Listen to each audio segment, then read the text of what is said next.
Hello mga kakusina! So for today's video nga po, ay magluluto naman po tayo ng sweet and sour na tilapia. Nagprepare nga lang po ako ng kawali sa ating medium heat na apoy at naglagay nga lang po ako ng mantika. At kapag mainit na po ito, ay pwede na po nating iprito ang ating pong tilapia. Ipiprito nga lang po natin ito mga kakusina hanggang sa ito po ay maging golden brown. Kapag golden brown na nga po ito mga kakusina, ay pwede na po natin itong iset aside para po mamaya. At nag-prepare nga lang po pala ako ulit ng kawali mga kakusina at naglagay ng konting mantika para naman po sa igigisa nating mga ingredients. Inuna ko na nga pong igisa ang ating luya. Hahaluin ko nga lang po ito hanggang mag-golden brown at isusunod na rin po natin ang ating bawang. So, ganun din po mga kakusina, haluin hanggang mag-golden brown at isunod na rin po natin ang ating sibuyas. Siyempre mga kakusina, hindi rin natin makakalimutan ang ating kamatis. Isa po yan sa nagpapasarap o nagpapalasa sa ating gagawing sauce. At kapag natapos po niyan mga kakusina, ay pwede na rin po tayong maglagay o mag-isa ng carrots. Bali, inilagay ko na rin po ang mga ingredients natin mga kakusina, asin, paminta at magic sarap. Depende nga po pala sa inyo kung gusto nyo pong maglagay ng carrots, pwede naman pong wala.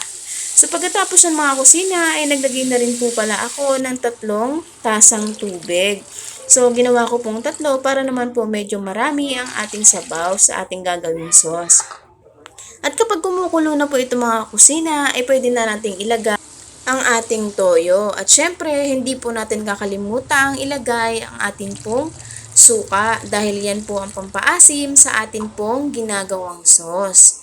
Haluin at pakukulin lang po natin yan at ilalagay na rin natin syempre ang ating ketchup. Ang ketchup nga po ay pampakulay na, pampasarap pa mga kusina, pero optional nga lang po yan. At pagka kumukulo na po mga kusina, ay ilagay na rin po natin ang ating tinunaw na cornstarch. Ito po ay pampalapot sa atin pong ginagawang sauce para sa ating sweet and sour na tilapia. So, bali may natira nga po pala akong kaunting honey, kaya inilagay ko na rin po ito dito. So, hindi nga po ito sapat, kaya nagdagdag na rin po pala ako ng kaunting puting asukal para naman po pampalasa o pampatamis sa atin naman pong ginagawang sauce. At pangkuliin nga lang po ulit natin yung mga kusina at pwede na rin nating ilagay ang atin naman pong pinritong tilapia kanina.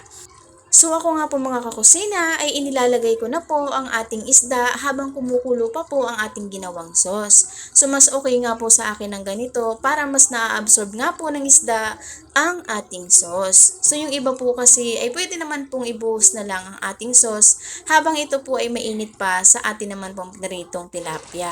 So ayan na po mga kakusina.